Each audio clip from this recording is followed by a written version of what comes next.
nossa escola dominical. Estamos estudando o livro de Neemias, mas com a visão de como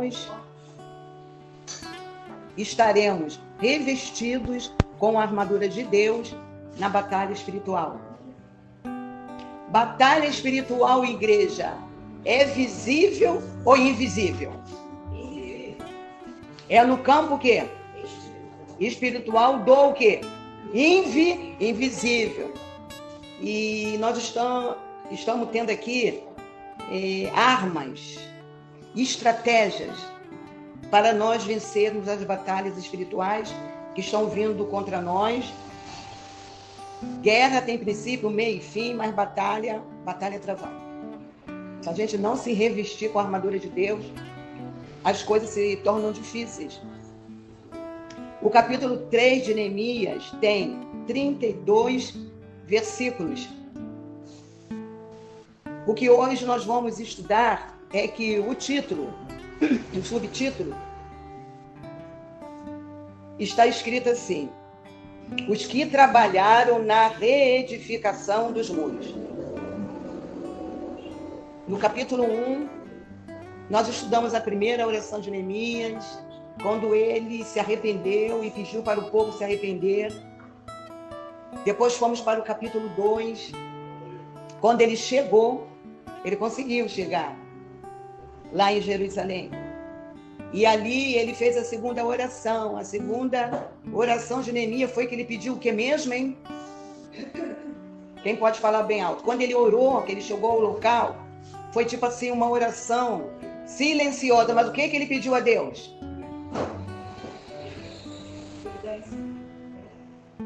Ele pediu providência, mas teve uma palavra-chave que ele pediu.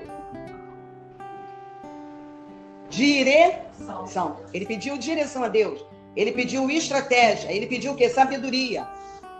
Como é que ele ia conseguir?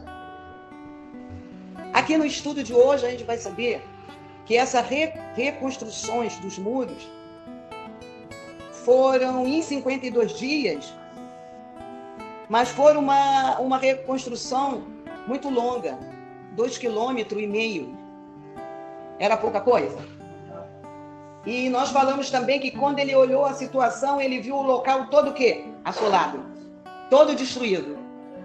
Imagine a gente nessa missão, de chegar num local e encontrar escombros, assolações, roubo, mortes, tristeza, pestes, doenças. E assim, amado, é que Deus está falando para nós. Deus está nos instruindo aqui, nos encorajando para a gente se levantar, principalmente com a espada do Espírito, que é a palavra de Deus.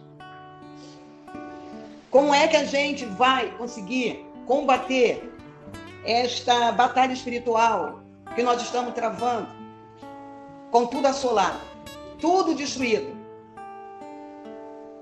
No domingo passado, eu pedi à igreja, aos ouvintes, que colocassem no caderno e visualizassem qual é o teu campo de batalha espiritual que está assolado.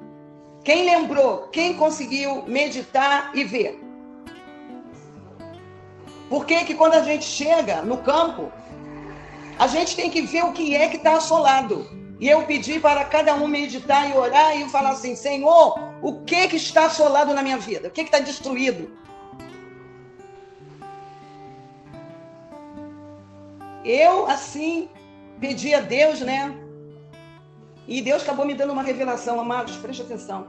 Se vocês se atentarem no que está sendo destruído e depois, pelo menos uma coisa, segura uma coisa e chega em casa, façam. Para que Deus trabalhe no nosso meio, para que Ele entre nesta batalha espiritual conosco. O que é que está sendo mais assolado na nossa vida? Uns são o quê? Finança, outros é o quê? Doença, né? A saúde, outros são o quê? Escassez, miséria. Eu falei também, o que é que está assolando no teu campo espiritual, que está vindo há anos atrás? Gerações passadas, estão entendendo? No domingo passado foi falado que quando ele olhou ali, ele falou assim: olha o local como é que estava assolado. O exílio foram 70 anos, mas Jerusalém, até que Neemias conseguiu chegar lá, Jerusalém já estava assolada há 150 anos, amado. Passou, no caso, um século, né?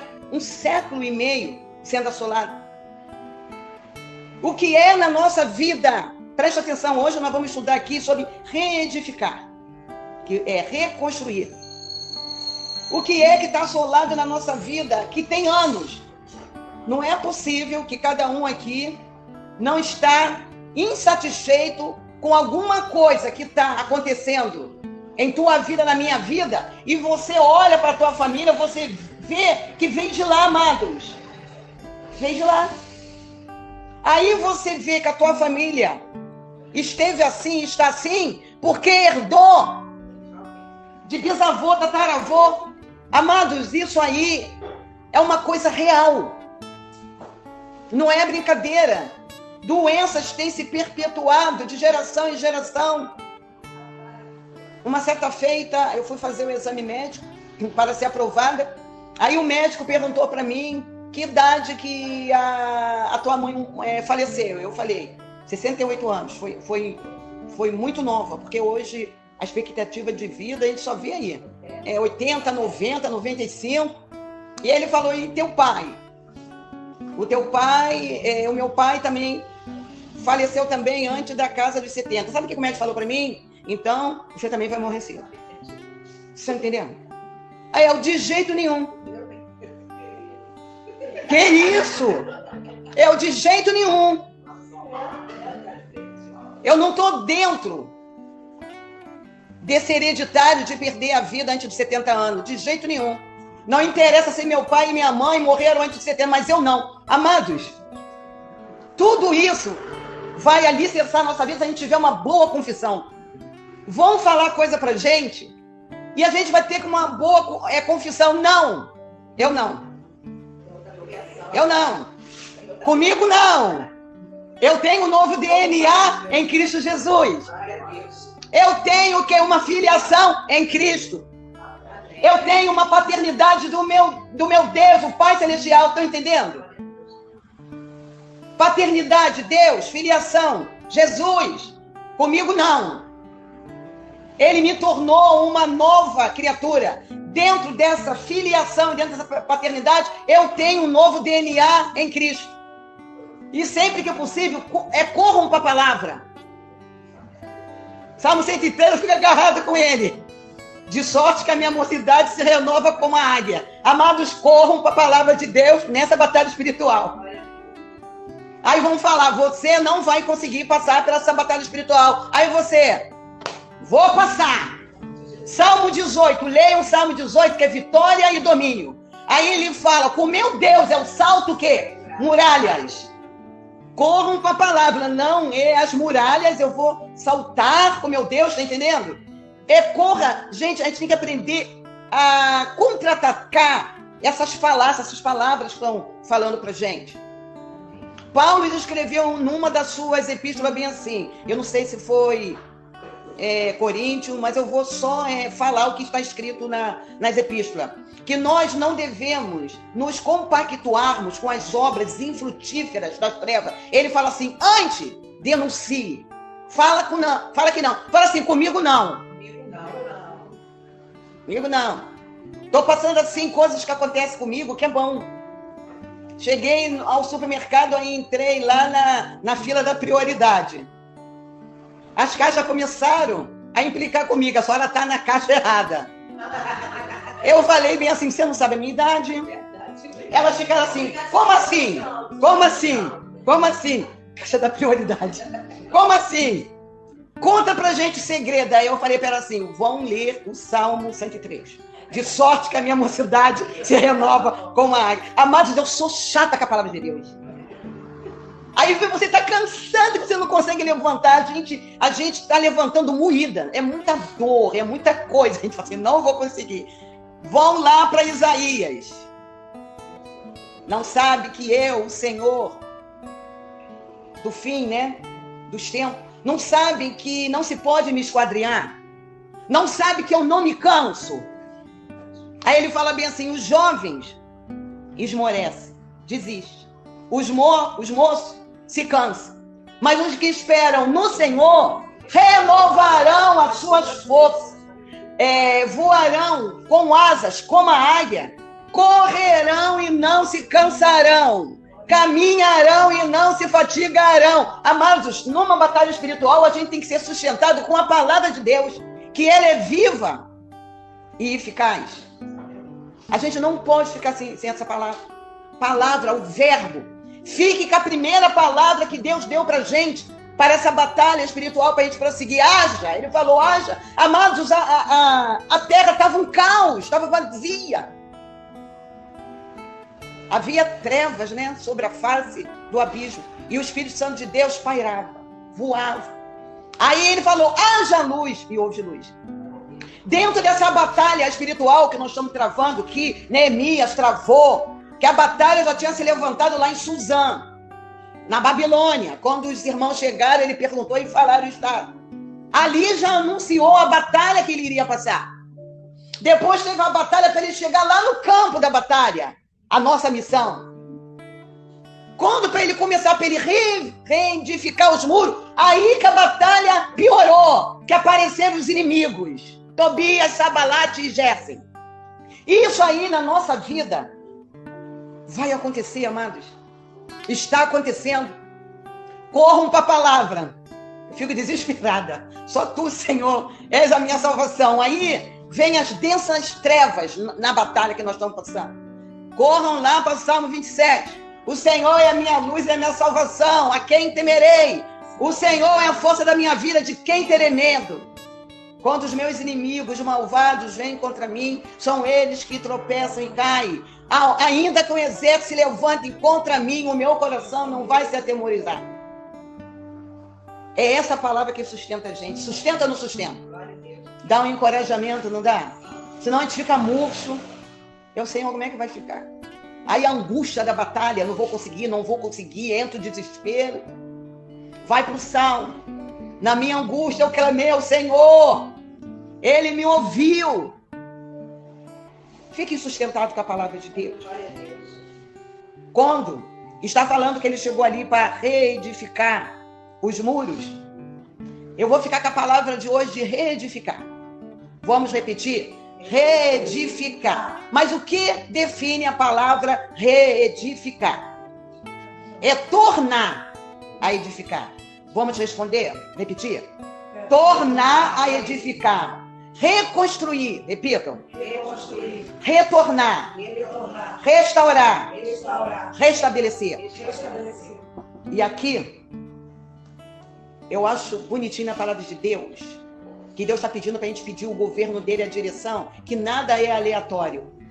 Você não pode ir para uma missão, você não pode estar numa batalha, se você não pedir a direção e o governo de Deus, as armas, as estratégias. Porque reconstruir o novo também tem a ver com o elevar social e espiritualmente.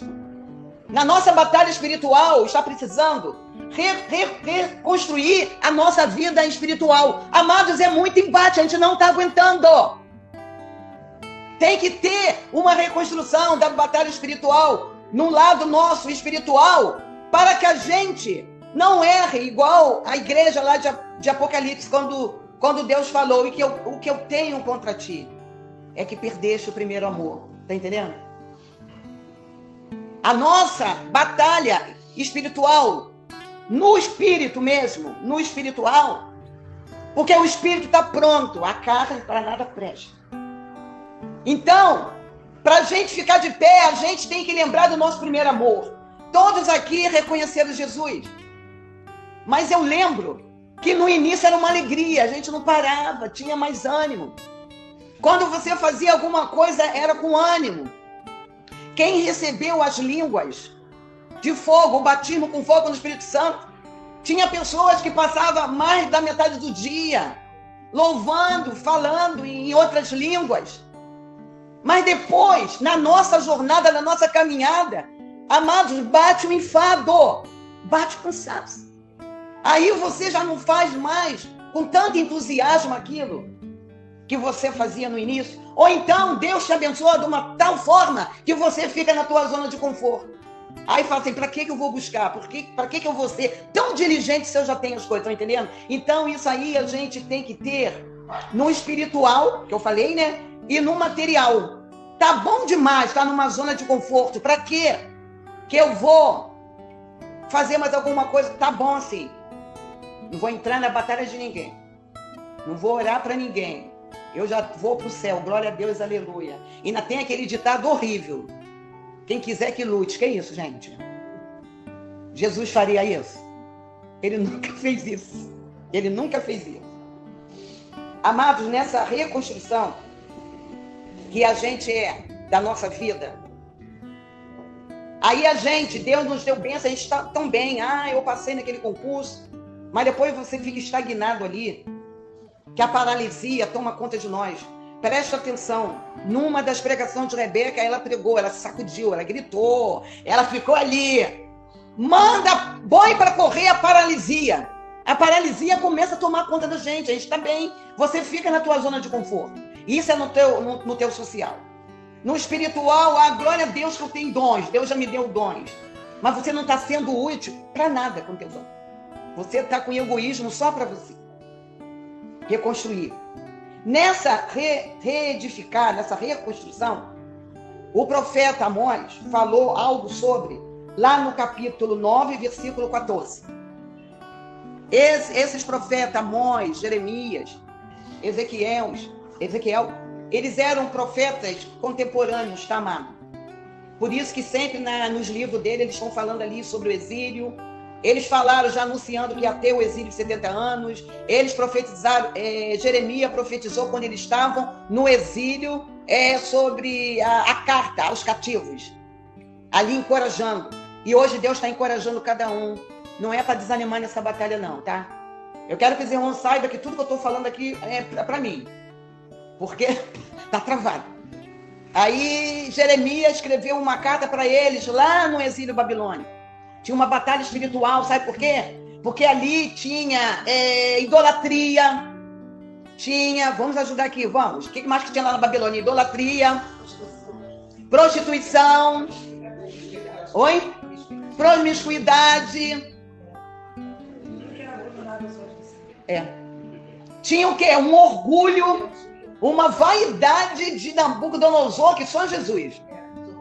Uma soberba. Altivez, eles ficaram acuados. E Jeremias falou, não é para parar.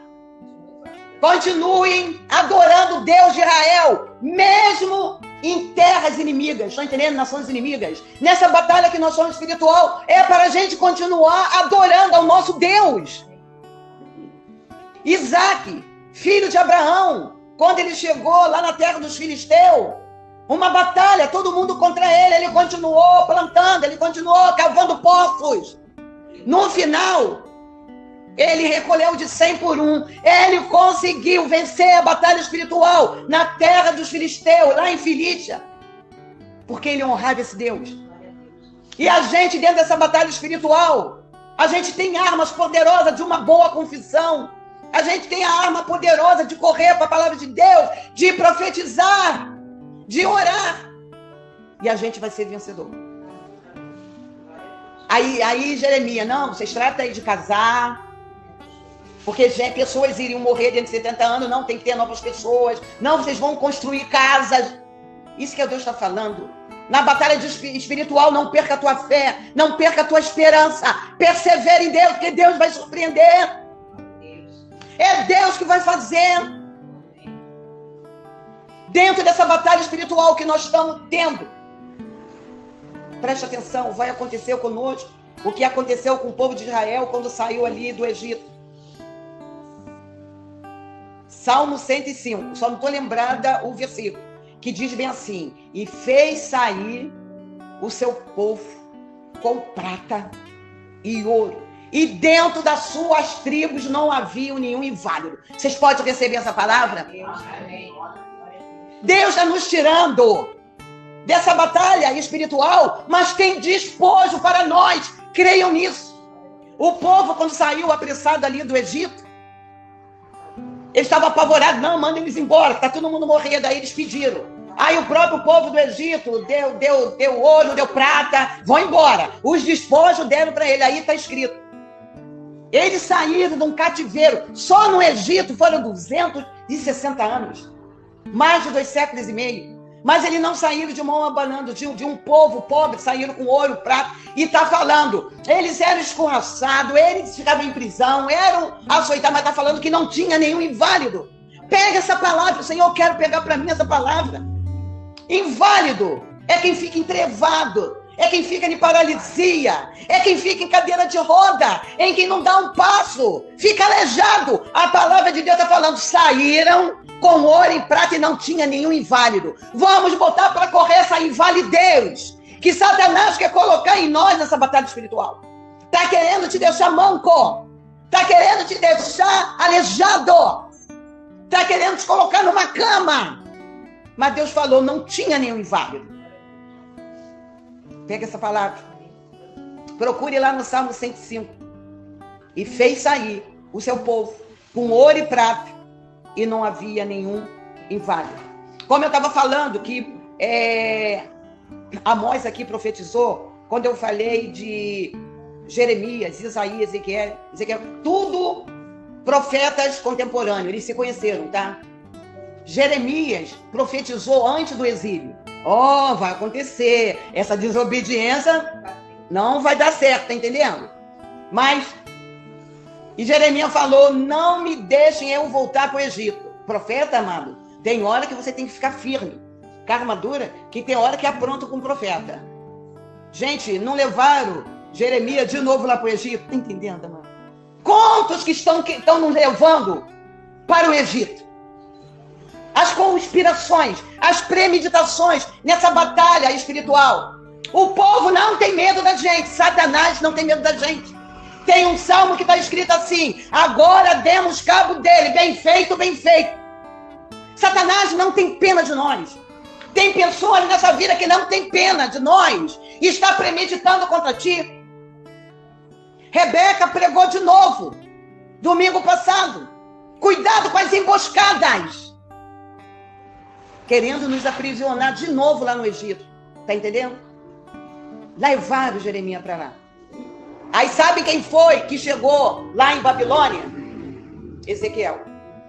Ezequiel profetizou, não desamparou o povo nos 70 anos do exílio.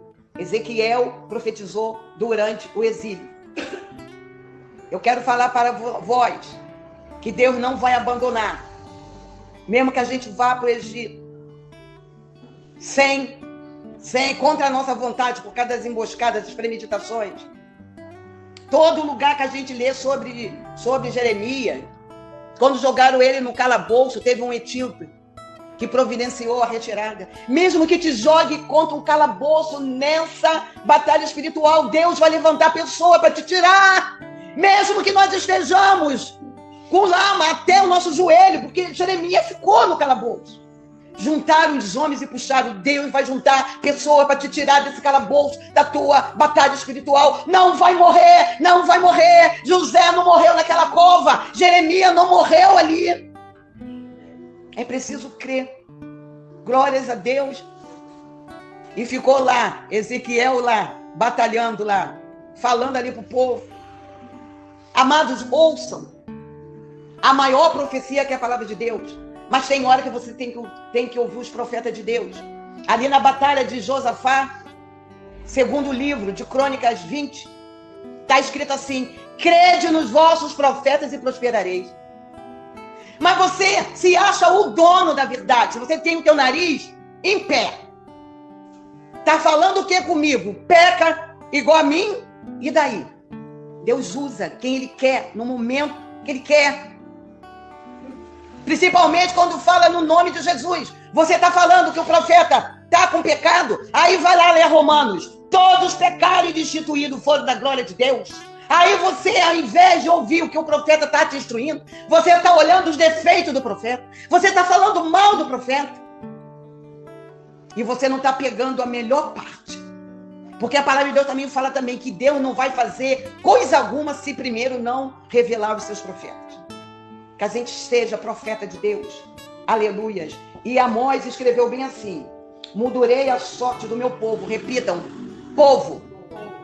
Mudarei a sorte do meu povo de Israel. Povo de Israel, quero falar que nós somos o novo Israel de Deus, tá? O povo de Israel foi a nação que Deus escolheu. Existiam outras nações, mas Deus escolheu o povo de Israel. Mas Deus não deixou nenhuma nação desamparada, que são chamados de gentios. A graça, a bênção chegou até nós. Nós somos enxertados na oliveira. Tá entendendo? Deus não abandona. Deus não tem preferência. Só que tem que ter uma escolha. Estão prestando atenção? Numa eleição, não tem mais de 20 candidatos ao governo. Mas não tem que ter uma escolha. Está prestando atenção? Uma escolha. Mas isso não quer dizer que Deus abandonou o povo. E hoje nós somos o novo Israel de Deus. Estamos aqui enxertados na oliveira. A oliveira. Aí ele diz assim: o povo de Israel reedificarão as cidades assoladas e nelas habitarão. Ele estava se referindo à restauração do Israel espiritual. E habitarão, plantarão vinhas e beberão o seu vinho. Farão pomares e lhe comerão fruto. Amados, fica com essa coragem que Deus está dando para nós. Nós somos o novo Israel de Deus.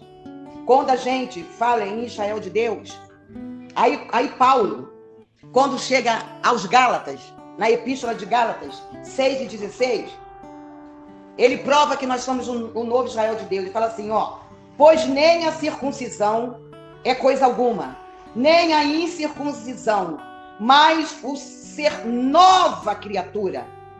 Aí o 16, e a todos que andarem de conformidade com esta regra. Qual é a regra? Que você vai ter que confiar, que você é uma nova criatura, que agora não precisa circuncisão. O povo que não foi chamado, que Deus chamou, que são os gentios, chamam de incircuncisos. Por que nós somos os incircuncisos? Porque foram os judeus que tiveram que tirar a pele do prepúcio, tá entendendo? Eles tinham esse ritual judaico. Mas nós, os gentios, não precisam. Nós somos circuncidados no nosso coração. Presta atenção, é no nosso coração. Não é mais nada que tem que se expor, que tem que fazer. Mas continua nos chamando de incircunciso. E Paulo fala, e daí? Para Deus não tem circunciso, não tem incircunciso, não tem livre, não tem servo, não tem senhor, não tem judeu, não tem grego. A graça se manifestou para todos. Jesus veio para unificar tudo. O nascimento dele e a morte na cruz do Calvário, ele rasgou o véu. Nós temos livre acesso diante de Deus. Na nossa batalha espiritual, nós temos livre acesso de orar, de pedir, Pai, me socorre, envia anjo. É para gritar, tá? Dizem que o povo evangélico é um povo barulhento. Tem que ser barulhento mesmo. Tem que dar glória a Deus mesmo. O próprio Jesus na cruz está falando que ele bradou, Pai, por que me desamparaste? Que fique entendido, quando ele falou isso, Pai, por que me desamparaste? Porque ali ele estava na humanidade, ele estava 100% homem, ele sentiu todas as dores. Pai, tu me desamparaste, eu estou sentindo dor. Ele estava falando assim, Pai, por que me desamparaste? Porque toda a ira de Deus sobre ele. É um caso a pensar. Por que me desamparaste? Quando Jesus chegou nesse mundo aqui, já chegou numa batalha espiritual, não tinha lugar nem para ele nascer. Tudo lotado. Já o que nasceu numa manjedoura, tá entendendo? E a batalha continuou. Daqui a pouco, matem todos os meninos. Cadê ele? Outra batalha espiritual, querendo matar. Satanás está querendo matar o nosso sonho. Satanás está querendo matar o propósito que Deus tem na nossa vida. Herodes. Uma raiz assassina.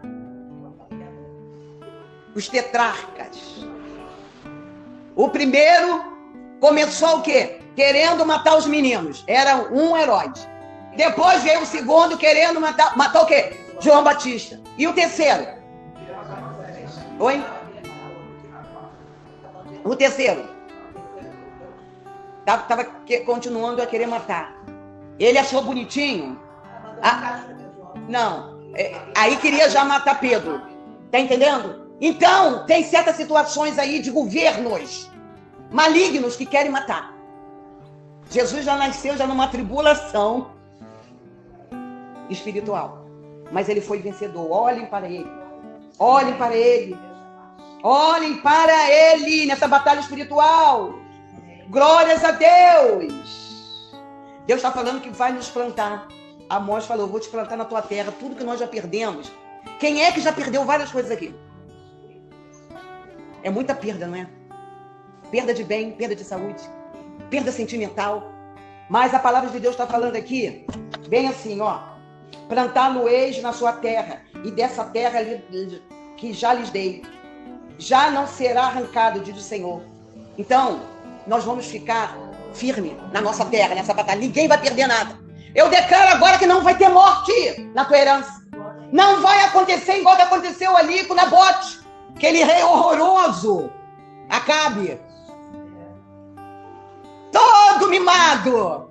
Eu quero a tua herança, porque eu quero fazer bem uma horta que fica perto do meu palácio. Olha o abuso, gente. Ele tem que eu voltar.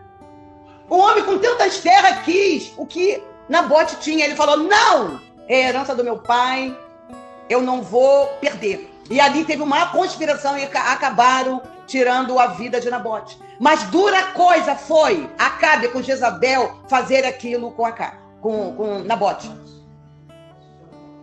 Jezabel foi morta, atropelada. Os cães comeram a carne dela. Nabote morreu feio. E agora tem um Deus que está velando. Ninguém vai tirar a tua herança. Ninguém vai tirar a tua herança nessa batalha espiritual. Nem a herança espiritual, nem a material. Quando ele falou aqui, plantarão vinhas. Lá em Cantares de Salomão, a sunamita falou bem assim para Salomão. Eu tenho uma vinha. Podemos repetir? Eu tenho uma vinha. Deus deu uma vinha para cada um aqui, tá? Veja o que você pode tirar dessa vinha. Cantar, eu tenho uma vinha. Deus tem dado uma vinha para nós. Nós somos o novo Israel de Deus. Lá, porque, sabe o que é? Que nós somos povo do Senhor. Povo de Israel.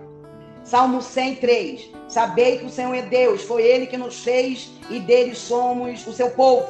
Rebanho do seu pastoreio. Sabe por que eu fiquei aqui na reivindicar? Porque Neemias, que na próxima domingo a gente vai continuar, é certo? Porque a primeira porta que Neemias reedificou foi a porta das ovelhas. Olha que coisa linda. Por isso que eu estou falando, povo de Israel. A primeira porta que ele reedificou foi a porta das ovelhas. O que eu acho lindo aqui, que quando se fala em ovelha, aí Jesus fala que eu sou a porta, ele não fala? Eu sou a porta, né? Ele fala que ele é a porta das ovelhas. E Deus está falando que nós somos ovelha do seu pasto. Só para terminar, eu quero falar uma coisa linda para vocês. Como que Deus está trabalhando para nós na contramão?